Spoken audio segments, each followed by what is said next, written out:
Hey y'all. Okay, so I want to talk about who you date. And why that is so important for us as Christians. I'm going to try not to give any cliche advice and anything where it's like, I've been married for 80 years and I met my spouse when I was 6, but I know what it's like to wait. I'm not doing that. What I want to focus more on is just this idea of that is kind of creeped in. You can have either opinion on it, but the idea that as Christians, it's okay for us to do like all the casual dating stuff, like, yeah, just date for fun, like it's just your 20s, like you'll meet your future spouse later. Y'all, I just want to give just a little bit of advice, and maybe it'll help you pump the brakes. So I'm not saying that you have to go on the extreme and like what I just mentioned and just date everyone in sight like you just plan to fail. Yeah, I'm not saying we got to do that. But I'm also not saying that you also have to be on the extreme end as well, where you're like, I'm not gonna date ever, and God's just gonna have to drop my spouse to my door, similar to like Isaac, Rebecca, and Abraham's servant. Let's try to find some practical middle ground. So before you do anything, know what you want. Don't lie, don't lie, don't lie, don't lie. I did a lot of lying. And I know you're like, well, Ray, you're a Christian. What do you mean you did a lot of lying? I was lying to myself and to others because I thought that if I said the things that I wanted in a spouse, God would not bless me with that, or people would judge me. For example, when I was in front of other people, I would say, I'm okay if the man is my height. In all actuality, I knew I wanted a tall man. And you might laugh at those things or maybe seem like those things are very minuscule. They're not. This is the person that you're going to spend the rest of your life with. You may be somebody who's like, look, I want somebody who's already established and they're okay with staying in our city, in our state. I don't want to move. I've done a lot of traveling. I don't want to have to do all that. But when you talk to other people, you're like, oh, no. I'm open to whatever God gives me. And if I have to travel, that's okay. I'm not saying to have the mindset that God cannot break through any of your barriers that you put up as an overthinker or overplanner, whatever. But what I am saying is that you know what you're comfortable and not comfortable with. It's different if God is telling you personally to move or to do something that helps with the trajectory of your life that he has and his plans for you. But it's really different when the man that you're going to be submitting to as a woman is like, hey, I don't want to stay in the city and I want to move. And that's something that you've never wanted to do. A big debate that comes if you're a Christian woman who's like, I don't want any kids or I want one max. You should not be with the man who keeps pressuring you to have 4 or more. All of these things matter. So first of all, before you do anything going forward with dating as a Christian, know what you want. Know what you want. Even deeper to theological issues. Do you think that women being pastors, LGBTQ, etc., tithing, are those secondary issues to you or are those primary issues? Are you okay if you're Baptist and they're Reformed? Like, this is stuff that you need to be thinking about. So know what you want.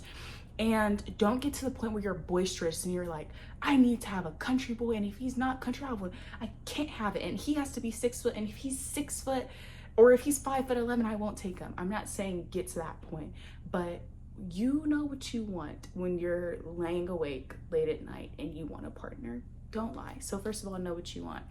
The second thing is I'm going forward with trying to push this rhetoric of, please do not think that dating as a Christian is purely casual, is just this simple premise. If you are a Christian, then we look at people as our brothers and sisters in Christ.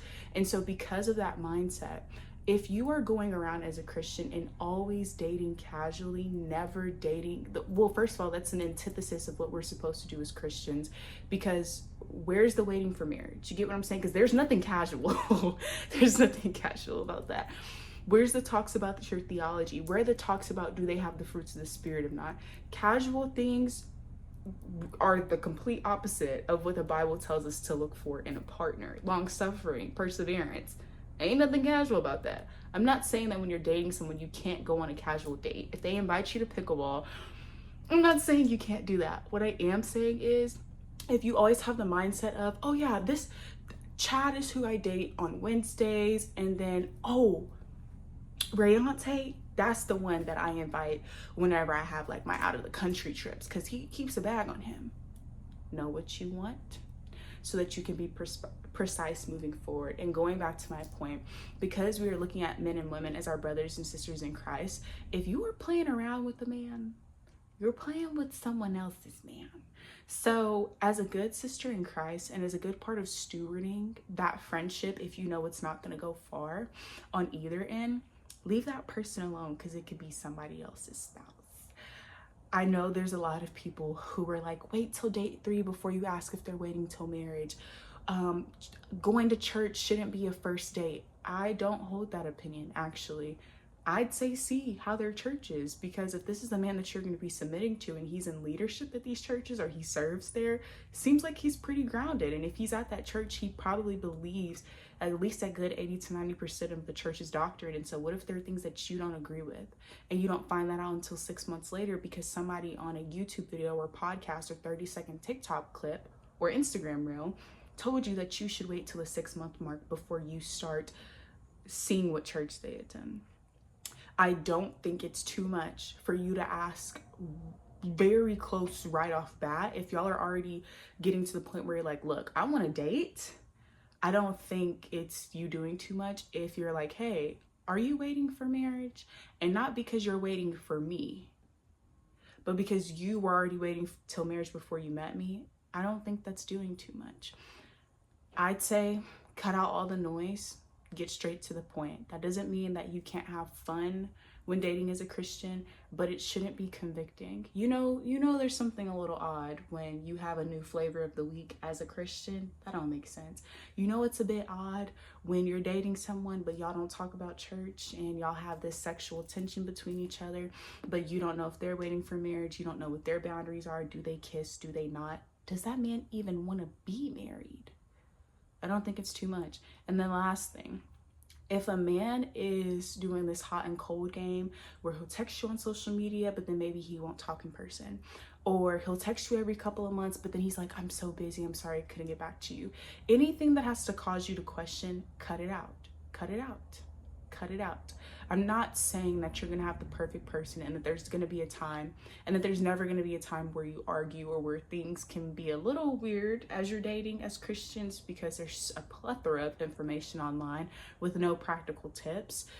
But I am saying that if it's continuous cycles of him not being sure if he wants to be with you, what kind of husband do you think he's gonna be? What kind of father do you think he's gonna be? A man that actually wants you is not going to play hot potato with you, because he'll understand that you're his rib, first of all, duh. But on top of that, he'll know that you are not to be played with.